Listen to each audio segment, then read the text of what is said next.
Welcome, food travelers, to an episode here in Bangkok, Thailand. In this episode, we're headed to a restaurant called izakaya&grilled at Town in Bangkok.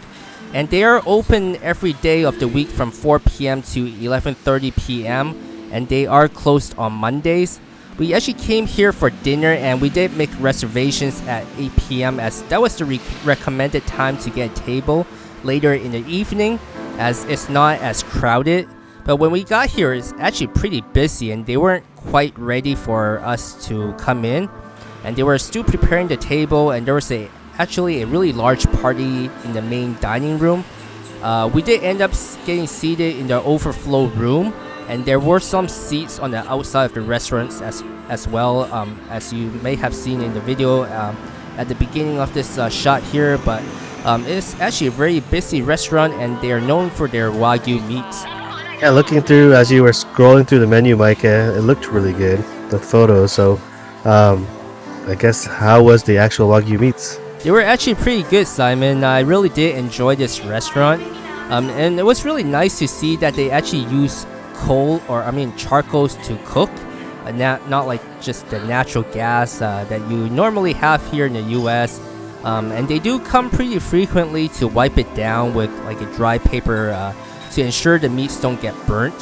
Unlike other Korean barbecue places that we've been to many times, the staff do come out. The staff actually don't come out to cook the meats for you, and they only place it on the table.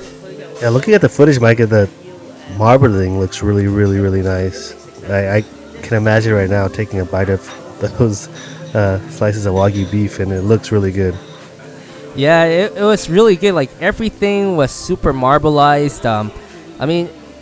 Marble in itself, usually if you see on like a cheap piece of meat, you think it's just fat and it's not something you should be eating. But for Wagyu meat, it just like melts in your mouth if you've ever had it.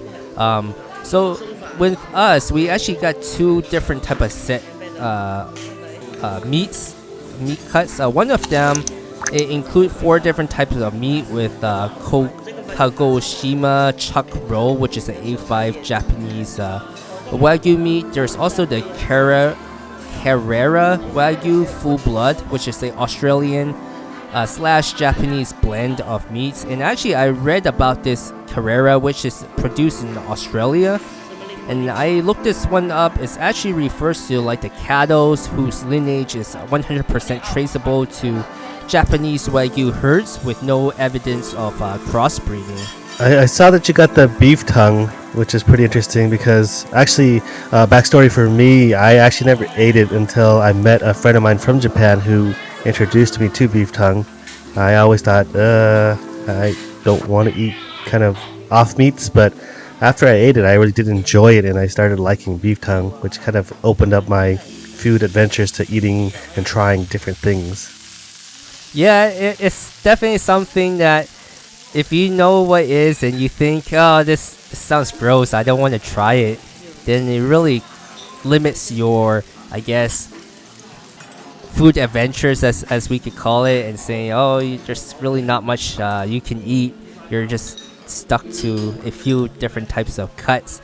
But yeah, if you're able to eat ox tongue and different types of or different parts of the cow, then you can enjoy a lot of stuff. Well, something I thought was interesting is that unlike a lot of the Korean grills that we've been to, the barbecues where the grill, it would have a spot for any oils or anything to leak, it looks like these ones pretty much it would stay on top.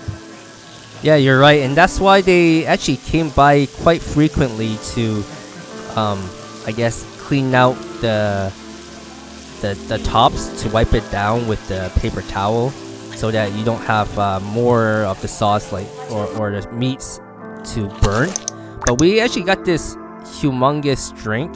I felt like this drink was like a blue curacao, as they call it. It was more on the sweeter side, and it had that blue coloring, but it was humongous. It was just something that took a really long time to finish. So it did have alcohol in it. It wasn't just like a Kool-Aid. Yeah, it did have alcohol in it, and I also had a glass of whiskey highball as well. So at first I was thinking, oh, I just want beer to go with all this meat, right? But then my aunt actually suggested that I got whiskey highball, and then eventually we got more alcohol drinks to share for the table. But yeah, when you're eating meats, I just feel like that's something you need to have. It's interesting that they put the seasonings, like the thyme, just right there to cook. I know as you cook like a steak or something and you pan fry it, you'll throw those in. I thought it's pretty interesting that they put it in, but it doesn't really look like it mixes all that much with the meats. Yeah, it didn't really mix in with the meats too much, but I guess you can also just mix it in yourself. I guess since you're kind of in control of cooking it yourself. But yeah, as you see in the video, we really did try to finish as much of that drink as possible. So with the meats, they also actually came with like a lot of different sides. Like they had like seaweed salad, they had miso soup as well, and bowls of garlic rice and beef rice. But overall, I really did enjoy this restaurant. They had so much Wagyu meat to choose from, and if you're a huge lover of Wagyu meat, this is definitely a place to stop by. And for this notable is the Wagyu beef. For Wagyu beef enthusiasts, at izakaya&grilled at Town in Town in Bangkok is a must-visit destination. This restaurant offers a premium selection of Thai Wagyu and Japanese Wagyu cuts at accessible prices.